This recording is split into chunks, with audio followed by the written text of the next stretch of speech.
links just got crazy and everyone got kicked out, but we're all here and I'm hoping we all stay here for the next kind of 40 minutes. So thank you for bearing with us. So welcome to our second AI Mode Ready webinar. And today we're discussing AI search in your brand, what to track, where to look, and what it means. So I'm Jane Hunt. I'm the CEO and co-founder of JBH, the SEO and digital PR agency, and I am joined by our experts, Andrew Holland, who's our SEO director, and Rebecca Moss, our digital PR director. And we're going to be exploring kind of what success looks like in AI search, the metrics to track, and what the best tools are for reporting and also communicating that to management too. So we'll aim to do about kind of 30 minutes because I've realized we're already kind of a few minutes late. And then we will go to kind of your questions at the end. So please feel free to add any questions to the chat as we go. So we've got some time to make up. So you ready, guys? I'll try and talk quick.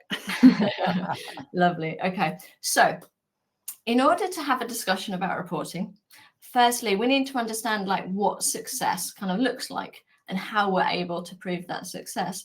So Rebecca, from a PR perspective, how do you define success when reporting on AI search visibility? I think it's a change from what we're used to reporting on when we're thinking about, let's call it traditional digital PR. I hate saying that, but I think that's kind of the best way of like differentiating the two. We're not really chasing rankings and click-throughs anymore. I think it's more about brand awareness, and we've been banging the drum on this for years, but brand awareness, brand inclusion and prominence and how you're showing up in those AI generated answers. And I think success, it can be a scale, can't it? But I think showing up consistently and accurately for those queries that you really want to be visible for, whether they're branded, whether they're not branded, whether they're kind of more informational, I think as long as you're there and part of the answer, I think you can call that a success. But I think it's not just about being there, it's about being trusted as well. So looking at how you're showing up, what kind of sources have been cited with your brand in there, whether it's coming from your website, whether it's coming from an external source. I think there's loads of different things that we need to be looking at to kind of judge whether that activity has been successful or not. Lovely. Okay. And Andy, what are the metrics of success that you think brands should be focusing on? And are they a little bit different? Yeah, I think, well, firstly, I think this is changing its speed. So this is a moving target. And I don't think that anybody here can really identify exactly what metrics there are to focus on, because they will change. They're going to change because technology is advancing at a rate we've never seen before. And I think as an industry, as marketers, as business owners, as brands, I think we all need to have that collective sort of togetherness to say this is a moving target, this is changing, and we need to get comfortable with that. We're going through a period of change, and if you're not comfortable with being uncomfortable, you're going to have a very challenging issue. Of course, boards don't necessarily like that. No one likes to be uncomfortable, but that's the way it is. Essentially, though, all metrics lead to money in the bank. And all metrics should lead to more search volume in relation to your brand. And that's the best way to run. If you were to boil everything down, remove all the noise, you should be definitely seeing more revenue come through as a metric. And you should see more interest in your brand. And you will see more traffic coming through your homepage. And you will see more traffic coming through the pages that matter commercially to you, if you're being successful with AI visibility. Perfect. Okay. And on the note of traffic, what's more important, Andy, now? Is it clicks from organic search or clicks from AI or just visibility? I think all three are important, but I think what's happening is you're seeing noise go down. So clicks itself lacks any context. So right now, most people's clicks are down because as a community, as an industry, we invested in blogging. The stats were there long, long ago that says if you blog, you're more likely to get traffic and get sales. That turned into the industrialization of the blogging industry to go after keywords and target information and so on and so on. But we're losing that information. That's disappearing to an extent. Even now, like last night, I'm not watching YouTube anymore. I'm taking the transcript from YouTube videos and absorbing that through AI. So I'm putting the transcripts into AI to learn in a different way. I'm not a viewing metric other than maybe for a couple of seconds, because I'm just literally taking the transcript and using it elsewhere. So as a metric, I've actually viewed tons of YouTube videos in the last couple of days, but I haven't watched a single one of them, but I've read them and I've got the key points. So I think all the traditional metrics are changing, all the noise is disappearing, but what you are always going to be left with is clicks to your commercially relevant pages and clicks to your brand. And those are the key bits in terms of, now visibility also matters. So that's another metric you have to look at. So visibility and clicks do definitely matter, but it's context related. Okay. And talking about clicks, why is the reduction in clicks a good thing? Well, I mean, the simple point is you're getting all your irrelevant traffic is disappearing. So, think of it a bit like a sieve. You're pouring a liquid in the sieve, or you're making your gravy, however you want to call it. And what's happening is you're getting rid of the things that were useless to you, but retaining the things that matter to you. And that's going to happen. So all this AI traffic disappearing is a good thing, except for the fact that many brands are going to have to reposition themselves, because some brands are going to lose important traffic. They're going to lose important visibility, and it's going to go elsewhere. So, and that needs unpacking. But yeah, to losing traffic is a good thing because it allows you to better see where you actually stand. Lovely. Okay. So Rebecca, what should brands be tracking regularly in AI search, and how do we separate signals from noise in these reports? Yeah, I think that's a really interesting one. And I think sometimes reporting can just be, let's report on the good things over here and not worry about what's happening over here. So I think the key things for me anyway, when we're thinking about how for digital PR specifically, and how that shows how we should be reporting on there, it's how often your brand is showing up. So the volume of the amount of times that you're showing up in those searches, and secondary to that, in what context. So are you being shown as an expert? Are you being recommended as a provider? How does that citation look? What does the source look like? So it's not just about, tick a box, you've been included in an answer to something. It's how is that been formulated? And I think as well, what we're seeing quite a lot in, particularly with the e-com brands that we're working with, is the listicle type content. So the best XYZ for XYZ is showing up quite a lot. And then we're in lists with all of our competitors, which is great in one respect. But wouldn't it be amazing if it was just your brand? Wouldn't it be amazing if it was just you without all your competitors in there? So I think there's pros and cons for each of them. But I think when I'm thinking about an article that's great for brand awareness and great for PR and great for visibility, I just want my brand in there. I don't care about the rest of them. So I think as well, caring about where that citation is coming from too. So is it a really trusted source? Has it been earned by digital PR? Has it come from other sources? Is it a paid source? I think the onus has always been on organic visibility, organic articles, where now actually we're seeing advertorials showing up. So is that something else that we need to be looking at as like digital PR? Does that now sit in our wheelhouse? So it's another question that we need to be thinking about, and understanding kind of where those views and the citations come from. It really helps you to gauge how well you're doing in terms of digital PR. So if you're getting lots of citations from really trusted sources, you're probably doing a good job. And kind of back on the note of competitors, like keeping an eye on them too. So keeping a close eye on who's showing up in those searches, who's showing up, who's leaving those citations.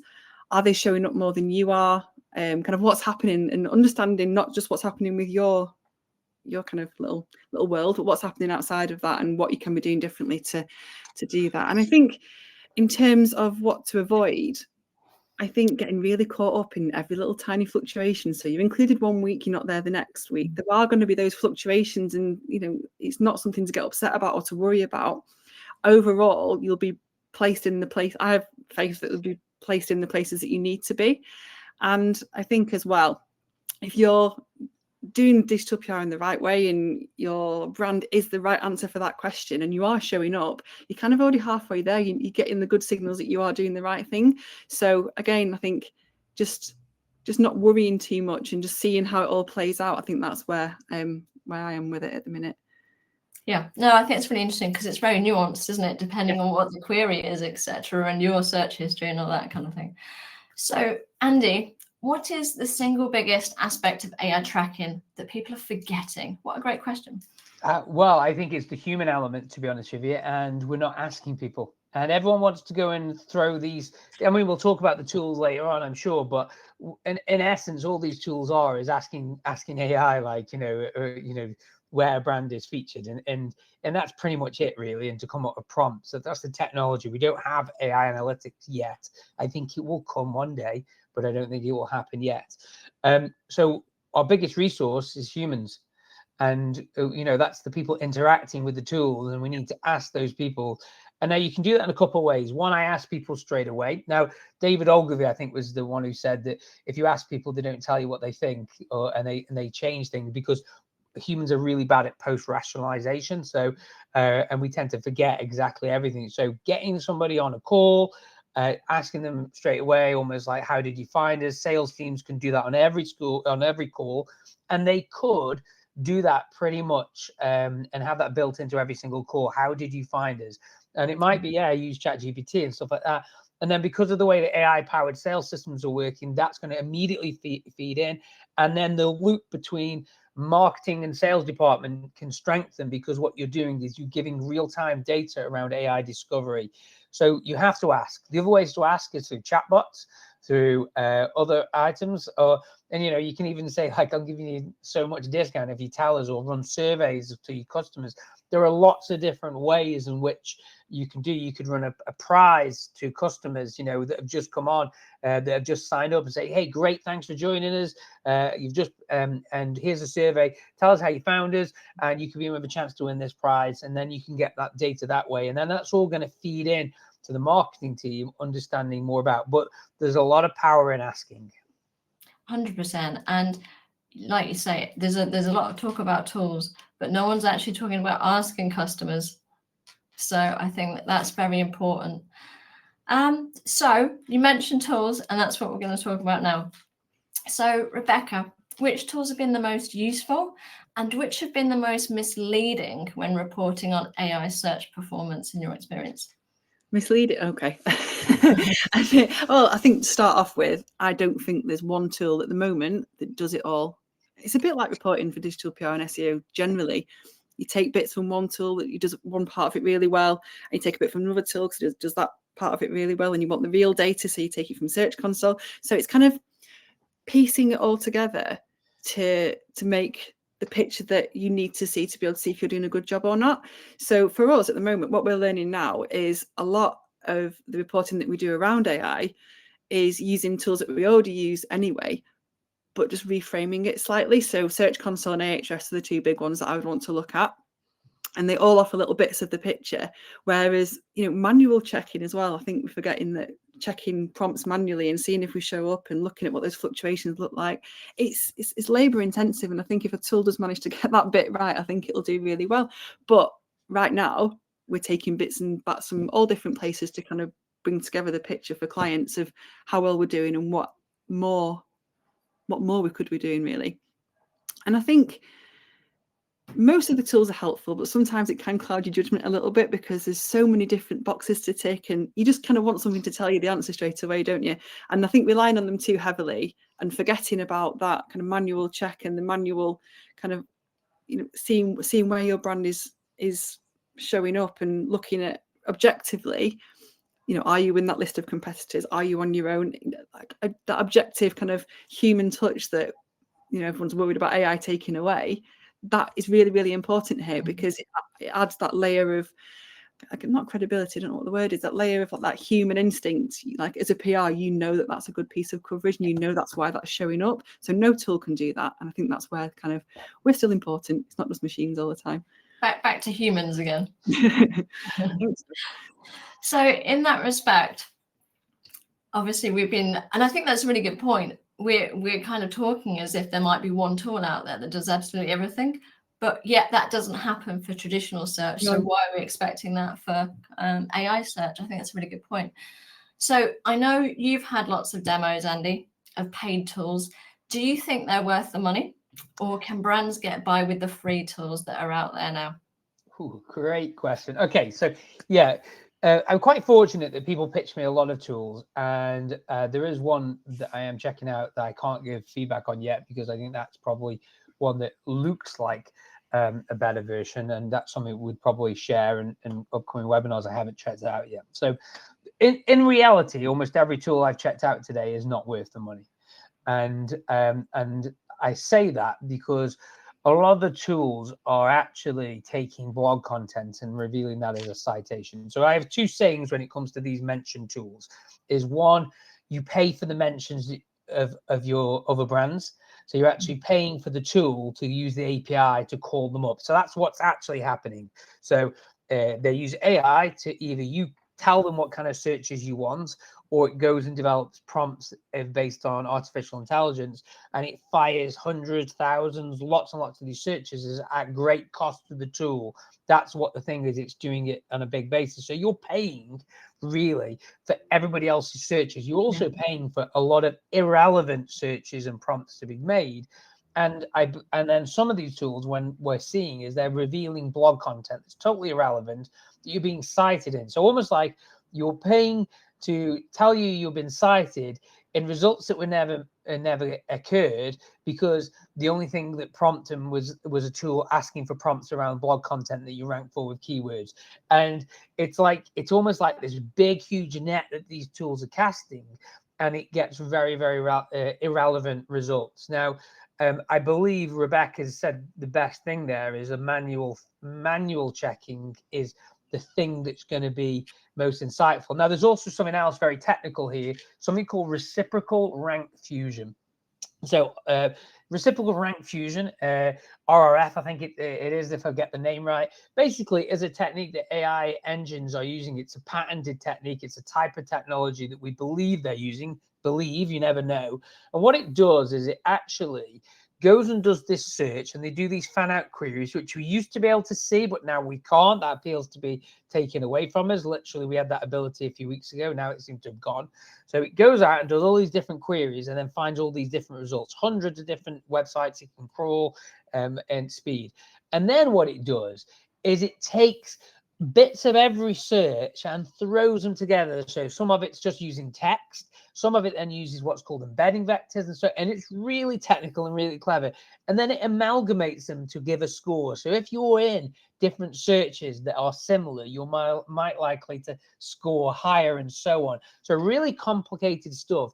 And there's no evidence that these tools are actually doing that. And I believe that the AI systems are evolving faster, and I can't necessarily say that the tools are keeping up speed.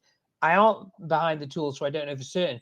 But right now, I would say that the tools are not great value for money, and you're paying for things you don't need that you could do with a manual check. But like Rebecca says, the person that figures out this quickly is the person or brand that's going to be very successful. Okay, so I'm just going to push you on that. What are your favorite tools for this at the moment? Well, I'll be honest with you. Free tools, like what are you using? Manual. I'm using manual to go and investigate things, because I think, one, if you've got a website that's got 5,500, even 500 pages, the amount of volume of queries you'll show up on some of these tools is crackers, and it's totally nearly almost irrelevant. So what I go back down to is understanding what's called category entry points. What are the triggers behind humans and how they're going to come into a buying situation? That comes from brand marketing, and the triggers you can look at the situations of your buyers, and that's going to see, that's going to give you a lot more information about where's the buyer, what are they doing, is it localized? There's so many different things, but manually it is hugely labor intensive, and that's something retainers might have to expand. I believe organic search, GEO, PR retainers are going to have to expand to give the businesses the data that they want out of this until a tool comes out. And I think you'll see that budget pivot from paid search to organic very quickly. Okay. On that note, Rebecca, can you walk us through what a good AI search visibility report actually looks like? I think just to caveat this, it's going to change as things change, as things advance, and as the tools become more advanced. I think what brands are looking for is going to change as well. So everything that we're going to want to report on, I think will be governed with a layer of this is what's important to the business. I think that's really kind of key. So I guess I've got it written down in front of me that like what I'd break it down to into sections. So first one will be inclusion type. So are you being linked directly? Are you being mentioned by name? Or are you just being referenced as a source? I think there's a big difference between all three of those. And I think the ones that are the strongest ones are you being linked directly? Is it going directly to either your homepage or a category page or an important page on your site if it's been referenced? Or if it's been generated through PR, what type of article is that? Is it kind of an expert comment piece that showcases your expertise in whatever industry you're wanting to be experts in?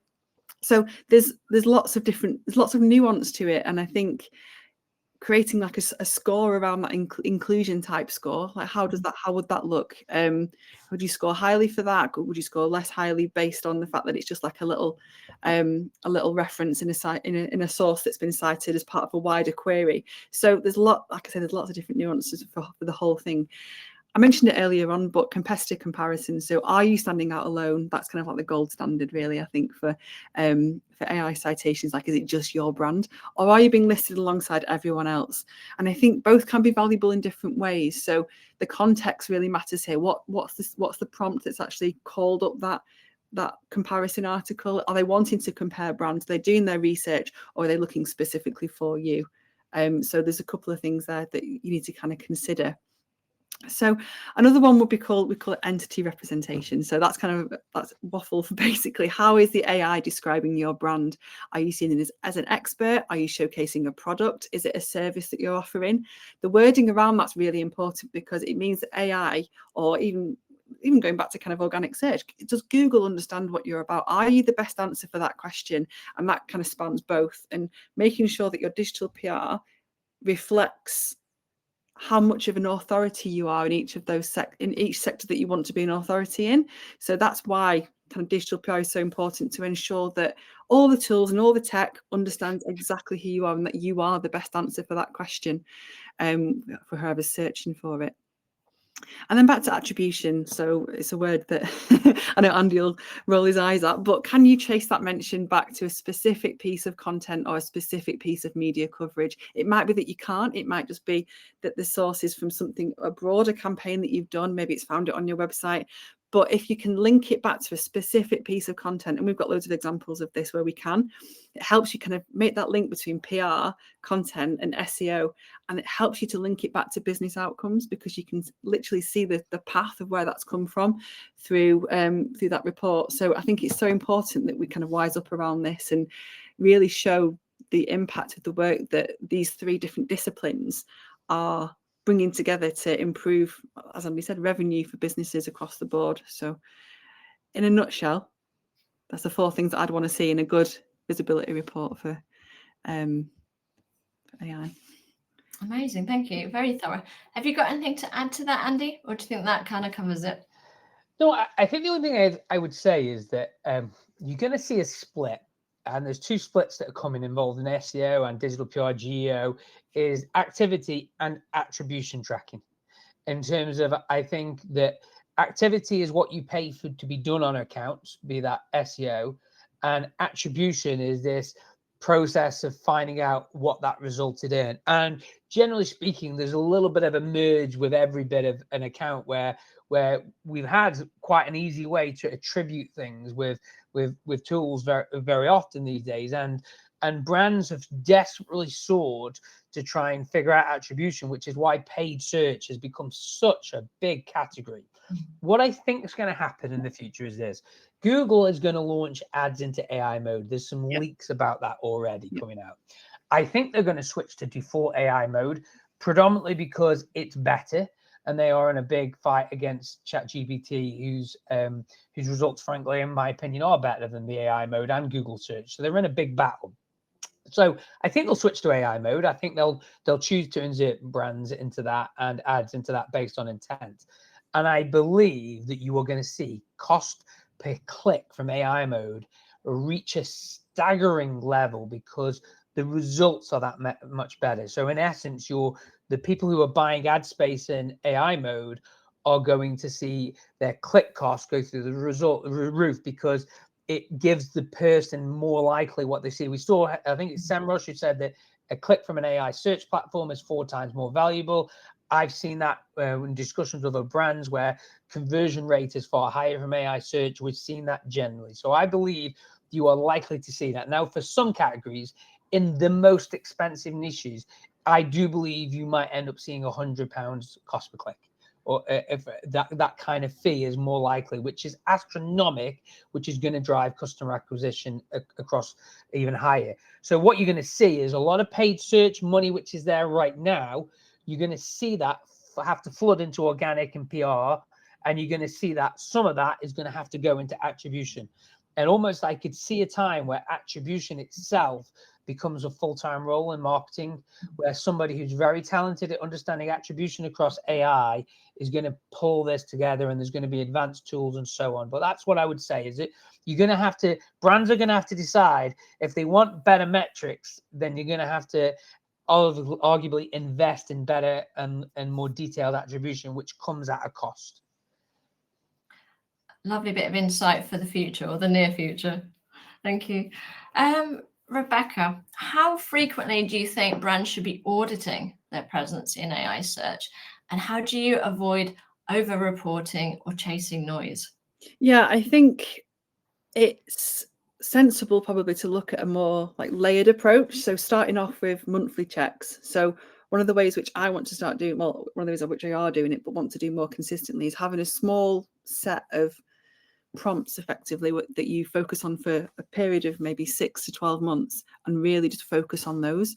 So reporting and looking at exactly what headway you're making with those. So having them split out in maybe into high priority queries versus low priority queries, and just checking them on a monthly basis, really, just to keep a regular pulse check on who's appearing, not just yourself, who else is appearing, are you appearing consistently, are there any nuances around those terms that are changing the results of that AI response. So there's lots of things that you can do on a monthly basis, but I would prefer to look at a small set of prompts rather than trying to look at every single thing, because then you can really kind of focus in on the ones that are the most important to your business.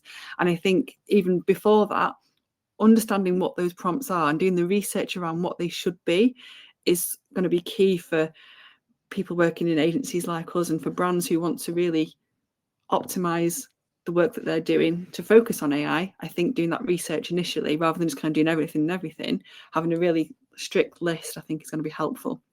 And then more broadly, kind of quarterly, it'd be sensible to look at branded and non-branded search. We look at that anyway, but I think looking at branded and non-branded search visibility and non-branded and branded search traffic will help you see more kind of broadly, holistically, how your presence is evolving overall and what impact that's having. And it might not just be through AI. I think generally from a brand health perspective, it's really important to see that. And if you're working on kind of PR campaigns, whether they're kind of larger champion/hero campaigns or smaller kind of campaigns that happen throughout the year, do some ad hoc checks around those campaigns or when those campaigns go live, just to see if it started influencing AI answers yet. And anecdotally, and Andy I think is going to cover this a little bit later on, we've seen that happen really quickly when we've been running tests on the JBH site. So it's sooner than you think, really, when you can start checking if your campaigns have been successful and is starting to be. It's kind of scary, really, how quickly it happens. When we're kind of used to Google trying to crawl things and pick things up, AI seems to be much quicker at kind of creating those really nice answers. And then every quarter, I think it'd be sensible to kind of look a little bit more deeply into the trends and how that's looking generally. So are you being described more accurately than you were 6 months ago? So 3 months ago, then every 6 months, are you showing up in different contexts? How much more visible are you? Are you showing up for new prompts? So looking at that, not on a, it could be quite tempting to look at that on even a weekly basis if you kind of get a bit obsessed with things like that. But I think looking quarterly, you'll be able to see the trend a lot more clearly, and be able to provide more in-depth and actionable reports to whoever you're kind of sharing those reports with, whether that's clients or in-house to stakeholders. And I think one kind of important thing to take away really is early results don't often mean that's going to last forever. So We know there's loads of volatility within those AI search results.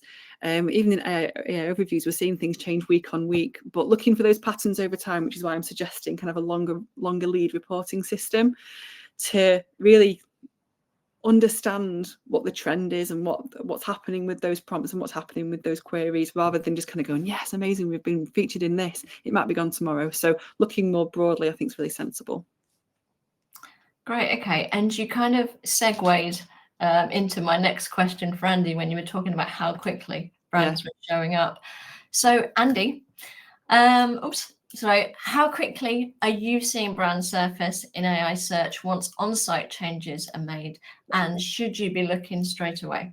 Okay, so this is an interesting question, but you can virtually see returns within 24 hours, if not near instantly. And I think the best way to give an analogy to help people understand what this is a slot machine. I think like a Vegas slot machine, okay? And you've got the 3 wheels, and you pull the lever or you press the button and the wheels spin, and then one locks, then another locks, then another locks. And that is AI search right now. And that is AI. So every time somebody spins that wheel, it generates a result. And the way it does that is it's almost like it's got 3 wheels. It's looking for the independent parts of somebody's prompt and assessing them and spinning them around. Now, the thing is, you probably are going to be present in a lot of different results as they learn, but they aren't always going to be winners for you for lots of ways. So and just like a slot machine, it's about paying out over time. I'm not a gambler and I don't use slot machines or anything like that, but what you're seeing is the same thing. It's about paying out over the long run. How much did that visibility in AI land you over the long run? You will drive yourself bonkers constantly checking AI results. And it's virtually going to be just like a Vegas casino full of slot machines where everybody's getting different results constantly. And there's something called generative value, which is something which it's a big topic. I'm writing about actually for Search Engine Land this week. And it's a massive concept that's been around since 10 years. The idea that AI will generate value. And that's what the best way to think about this is, that when you look at attribution, how much did AI generate in value for your business in actual revenue or actual visibility? But you need to do that over time for it to be have any kind of meaning. It's not to say you don't look and have a dip in. And it's not to say you don't look at metric. Not to say you don't have tools. It's not to say you don't do manual checks. But what you're talking about is visibility over time in generative results. These things that generated, every time you go to AI or ChatGPT, you have a blank screen. It then pulls up and creates something new from nothing. It goes off and finds things and creates.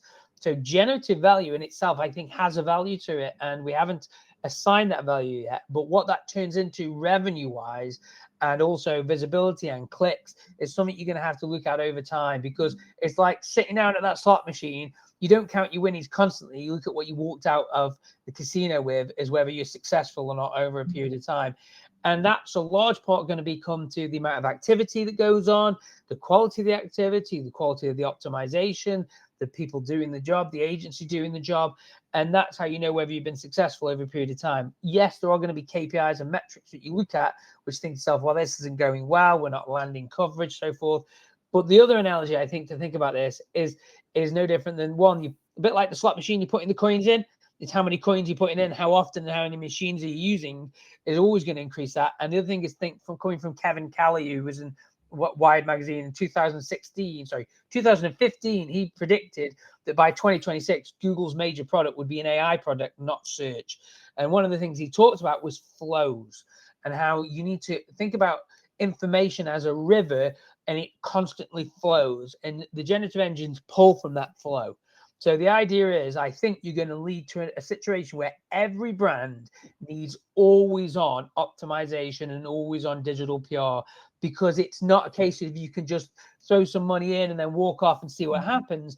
It's like a constant river of information that's going across the board. And unless you're constantly supplying this information and trying to get in there, somebody else will be there first and get replaced by you, because they're putting into the flow. And if you're not, as a brand, putting into that flow, you miss not being found. And I think that's going to be the emerging future. Wow, thank you. There was a lot to take in there, but I really like the concept of generative value as well. And there's a question that kind of relates to what I'm going to ask now too. So, Rebecca, what are the best ways to present AI search insights to anyone who's non-technical or to senior leadership? Yeah, I think it's more general, I think, with reporting, that you need to structure your reports to the person that you're sharing them with. I think if we were talking in a room and we were quite technically minded about this, we could speak with jargon and we could talk about till the cows come home, I suppose. But if you're kind of sharing those insights with non-technical stakeholders or even with senior leadership who literally just care about the bottom line, I think there's some specific things that you can kind of include in there to hammer the point home, really, why it's important to be looking at this more generally as part of search performance. So I think when you're presenting those search insights to non-technical stakeholders, I think it's really key to make it visual and really show and reference the current or potential outcomes. So we're not ranking for this prompt. Competitor A, B, and C over here are. We need to do something about it because it will have an impact on revenue down the line. I think using screenshots as well to bring those insights to life. So show them exactly how your brand appears, like literally show them how that looks in search and how people are searching for it and what those AI generated answers look like and what is picking up and what it isn't picking up. And framing it around the opportunity and the impact of the outcome. I think that's so important because people in leadership, they care about outcomes. They don't care too much about the tactics that go into it. They care about what's happening with their business and the bottom line, like the bottom of that funnel. That's what they care about. So if we can frame it to make them care about that and frame why this is so important to be able to impact that, I think it's something that that we can use language, we can use kind of different ways of reporting to be able to do that. So one thing could be, we're showing up for this really high intent term, but our competitor isn't that great. This is what it's done in terms of traffic. This is what it's done in terms of visibility. We need to do more of this. So selling it in that way. But also, we're really great in terms of organic. We're ranking well for that, but we're not seeing the clicks coming through. But the reason for that is because we're not yet visible in AI results. So how do we fix that? How do we own more of that search landscape? How do we become more visible in search engine results pages generally? And I think just having really honest conversations within businesses and within brands, making sure we're not shying away from highlighting those risks. So if you're missing, this is what could happen. This is why we not, like Andy was saying before, someone else will come and take your place if you're not doing it. So speaking to them in the language that they really care about. And I think as well, avoiding the SEO jargon, as I said before. I think when we're speaking to each other, we use lots of different terminology, but speaking in a more brand building way, in a way that is more talking about building credibility, building trust, not just about kind of talking about citations and sources and entities in AI. I think really, dumbing it down. They're not dumbing it down, but framing it in a way that's going to speak to the things that they care most about and what they're looking at when they're kind of doing their reports too. Perfect. Okay. Andy, what's your advice for brands who are getting pressure from execs to get into AI answers, but don't yet have a proper measurement framework? Interesting question. I think that's really challenging. And I think it's very easy to get into AI answers. I think we can get into AI answers. We've already seen that. You can get AI answers in hours, probably. We've seen it very quickly within 24 hours. And I'm sure it can even be done quicker because that's just the nature of it. What I would say this is that you have to have the board. The board, if I was a marketing manager internally right now, I would sit in front of the board and outline what potentially is going to happen. And this is a worst case scenario. So the worst case scenario for those in SEO, and I'm not going to presume everybody's age here, who can remember Panda and Penguin updates. So those updates, for those that don't know, we're on this call and haven't experienced that. The reality is that brands walked in to their office one morning and they had no traffic. That is the absolute reality. I know brands that spent nearly £1 million having to rebrand and have a new site and everything else because of Panda and Penguin, because they built their business on advice which was flawed or execution which was flawed on cheap wins and cheap gains. And that was about buying links and spam and so forth. And we've seen lots and lots of those updates which have combated those things. So you have to understand, any board needs to understand that one day Google will move to default AI mode as their primary search engine results. And it won't happen overnight. You're seeing the overnight, it will happen overnight. What you're not seeing is the gradual. The gradual is happening now. The fact they're doing it gradual this way is almost like preparing you. But they moved to an algorithm change overnight. It takes so long to bring it out because the systems take a while. This will be a switch. They will roll it out very quickly. And one day you're going to get traffic and leads, and the next day you're not. And the next day brands are going to come rushing forward for solutions to this problem. So I would paint that this is absolutely coming, and this future is coming fast. So you have to prepare for it. And I would paint that as we're entering the AI Armageddon for how brands are discovered online. And if you've leveraged yourself with paid search, and that is the primary source, yes, Google aren't going to throw paid search under a bus. They will launch a new product that will probably cost you a lot more for a lot less. And that's something for you to consider about. The second thing is, once you've painted this horrible story, which is actually true, that this is what could happen, you then need to plan, and then need to look, and you need to audit your systems to look at what you're being found for. You need to bring a business on that can do GEO and digital PR and SEO as well. You need to have a look and see where you're being featured and see what's happening there. And then you can start to look at and build your own measurement framework. What matters to you as a business? And what matters to you as a business is going to be what matters to consumers who are choosing businesses like yours. So I think it was Mark Ritson who said businesses shouldn't adopt a funnel. They should have their own unique funnel. And I believe that's the case for this, is you should probably adopt your own unique measurement framework about what matters to you and what you want to be shown up for. Because what matters for a restaurant in London and what they're going to measure is very different than what matters for a brand who do supplements in the health sector, because how people choose products and services is going to change. We're very, very much aligning with brand marketing and less about traditional SEO metrics and SEO discovery. So you've got to bring them through the journey of what potentially could happen to okay, well, now we've got this bit of time, let's prepare and understand. This is the asteroid warning. Okay, we've been told, NASA have told us there's an asteroid warning coming in, and we need to plan for how we're going to deal with this asteroid, because there's a likelihood it's going to hit, and it could hit soon. So you need to get planning for that and working with the stakeholders. Thank you. I think you've already covered a little bit of this in the last answer, but how do you see the reporting stack for SEO and PR evolving over the next 12 months as AI search becomes more prominent? Is that for me, Jane? Sorry. Yeah, sorry, Andy. Yes. Okay, yeah. So I think this is a moving target. I think you're going to see tools come and go like the wind. I think tools themselves are expensive. They need customers to pay for them. That is a problem. A lot of them are being invested in. They see the opportunity. So I think you're going to see businesses test and change tools quite a lot. I think also you're going to see this move and evolve at speed. So where you were present last week, you're not going to be present next week, and so forth. So this is all really about aliveness, and search, natural language processing, AI is going to become a lot more alive. And it also means that you're going to have to put a lot more effort in and a lot more activity in, and that's just going to cost more money for brands. I think you're going to get that money from paid search, but you're going to have to find it from somewhere, because you'll see that in your bottom line. And share of search has been a really good model, and I still think it's a very, very good model for the amount of interest there is in your brand and the amount of searches. You can see that in Google Trends. There are tools out there like MyTelescope which track it, and I think you're going to see that becoming a more and more important baseline metric about how much interest there is in the brand, which relates to digital PR. And also you're probably going to end up having that in AI somehow. So yeah, it's a very moving landscape.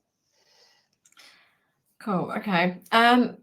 Last question, just I'm aware of time and I want to make sure we've got time for a few questions. So Rebecca, what role does digital PR play in shaping and reporting on AI search presence compared to classic technical SEO?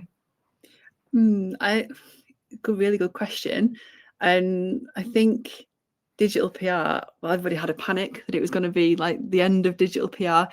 Actually, when you come to think about how AI works and how it summarizes things on the web whenever you're searching for something, it's going to play this massive role in it. And I don't think we've quite understood how much of a huge role this needs to be. And for me, that's actually, I've been doing this for over 10 years now, and it's really exciting. Actually, it's something different, it's something new. We're not just building links anymore, we're actually building visibility. And I think that's something that we need to really harness and make our own. And I think digital PR will change, and I think it will expand and encompass all different types of kind of what would ordinarily kind of sit with performance marketing teams. So you might get the advertorial side of things coming into it. You might get more paid search coming into it, because you are increasing visibility generally, and will become kind of like the guardians of visibility for brands, I guess we could call it. And I think compared to technical SEO, though, we still need that. Good news for Andy, we still need it. We still need that going on in the background to make sure that that groundwork is there, and that it means everything we're doing from a digital PR side, pointing those great links into the site, into the specific pages that we want to show up, either in organic search or in AI search, that the website is in the best kind of shape possible for that fuel to really kind of fuel the fire. And it just means that everything's working together in harmony, whereas previously you might have SEO working here on one thing, you might have digital PR over here doing lovely campaigns that aren't really relevant, but they're cool, they're earning links to the site. But actually now it's forcing us to be more cohesive, it's forcing us to be more kind of joined up in respect of, you know, the digital PR needs to feed what's happening on the on-site to make sure that the AI answers are reflecting what's been shown on the site. So there's lots of different things where it's going to make us sharpen up and be better. So strong digital PR also obviously means more quality mentions and more citations, and it gives you a better chance of being included across those AI tools. And I think even the ones you didn't think of that you'd be showing up in as well. So I think that's really important. It gives you more opportunity to be seen. And that ties back into what Andy's been saying about brand marketing. It's about more eyeballs on your brand, whether it's linked or not. So again, I think we'll be less focused on building do follow links anymore. It'll be more about getting those brand mentions and those quality placements. Not to say that links aren't important. I think they still will be generally, but I think that will be underneath a layer of kind of brand marketing led by digital PR. So in short, really, I think while SEO keeps everything going and running really nicely, I think PR is what's going to make it sing and what's going to make it show up and get those customers' eyes really on what you're trying to show them. I love that. A nice positive way to end. Try. That's perfect.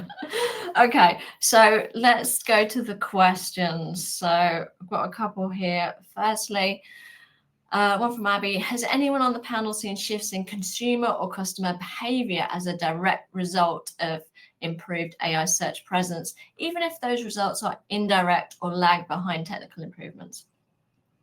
Andy. I think this is happening pretty much constantly. I think this is we're not seeing it because we're not seeing it. So I spoke to a brand the other day, and they disclosed to me that AI accounts for less than 1% of their traffic, yet 20% of their conversion rates. Wow. And I'm seeing that more and more, and they're very, very technical and track things and have a simple model that is trackable. I think when you start getting more and more complicated, bigger brands where there's more consumer-led focus questions and things like that, it becomes even more difficult. So I think it's a shift. Now I can say, and I know Gary V, I never thought I'd be quoting Gary V when it comes to SEO, but right now Gary Vaynerchuk is saying some really smart things about AI. And it's true. And one of the things he does is he goes to a seminar that he's giving, and he asks people to put their hands up how many people use ChatGPT. And he said, okay, everybody puts their hand up. Okay, I'm the same. I am avoiding using Google. My results are worse. My results are better in ChatGPT. My mother-in-law uses ChatGPT. My friend uses Meta AI. My daughter uses Snapchat AI to find information out. And we know Facebook itself, Meta, is investing in super intelligence. They've already come out and said that. They are going for the AI industry and want a battle. So it's a case of this is happening. People are finding out information and making decisions. You're just not seeing that decision. It's the going back to the old dark social. So what I would say to people is they're probably seeing this inside traffic going to their homepage, or certainly their category pages. It's probably not accountable directly. It's direct traffic or navigational traffic. And I think it's too early to say. And eventually it will be very obvious to see. So what I would say is you've got to be very careful. Everyone's got to be very careful about jumping to conclusions at the moment. But I think you can look at information around you and your own personal usage and probably say, yeah, you can see where things are heading. Thank you, Andy. For some reason, we can hear you, but we can't see you. I'm not sure that's reflected for everybody else, or it's just for me, but you're still there, so that's good. Last question, Rebecca. Do you have any advice on reporting results to a brand that is seeing their business being impacted by AI altering search? Do I hit them with the stats, or try to move more slowly and build their understanding of how search are evolving? Ooh, I think that's a call that you have to make based on the person that you're speaking to and how you think they're going to respond. So framing that conversation around the things that they care about the most. So say, for example, you're speaking to, a senior stakeholder who's very kind of in touch with his purse strings, let's say, that would impact the way that you kind of share that information with him. So what is that going to do to his revenue? What's that going to do to his to everything that's related to his bottom line, I suppose. I think if I was going to approach it, I'd want to kind of start those conversations now and having those conversations with brands. I think if your agency isn't having that, if you work for a brand and your agency isn't having those conversations with you right now about what's happening and what could be the future of search engine results effectively and how AI search is going to feed into that, I think they're missing a trick, really. And we're having conversations with our clients now, really, and we're tailoring those kind of conversations based on what niche they're in, what sector they're in, and how we think they'll respond to the things that we're saying. And it might be an opportunity for us to kind of work better with them or do more work for them to be able to impact that. So I think it's a case-by-case basis based on who you're speaking to, what they care about, and also just having really honest and frank conversations about where this is going. It's not the death knell for digital PR. SEO is still important, but it's how do we change the activity or add more to the activity to make it future-proofed for what is potentially about to come. I don't know if it's an asteroid, Andy, but when the asteroid does hit, what we're going to do. I think those conversations need to happen now. Perfect. Thank you. So thank you to Rebecca and Andy for all that knowledge and expertise this morning. I hope that's been really useful. And apologies for the technical issues to start with. And for some reason, it was just me that couldn't see Andy. Everyone else could see him. So that's just me. So yeah, thanks for joining us. I hope that's been helpful. If you missed our first AI Mode webinar, you can watch it via YouTube. Let me just pull this link out and pop it in the chat. It's all there to watch, as this one will be very soon. And please join us for our next AI Mode Ready webinar, which is how brands can identify opportunities to be surfaced in AI search. So we're going to be covering prompts and all the kind of good kind of upfront stuff that we need. So that's going on Wednesday, the 10th of September. The Webinar Ninja page will be live soon. So we'll share it on LinkedIn, obviously on our newsletter and everywhere else. So yeah, thank you very much for joining us this morning. And please do drop any of us a message if you have any questions after this. And as you know, Andy loves to chat about kind of anything AI. I call him our GEO guru. So he's always available to answer any questions, as is Rebecca. And yeah, hopefully we will see you on the next webinar. So thank you very much for joining us, and we'll see you soon. Thank you. Bye-bye.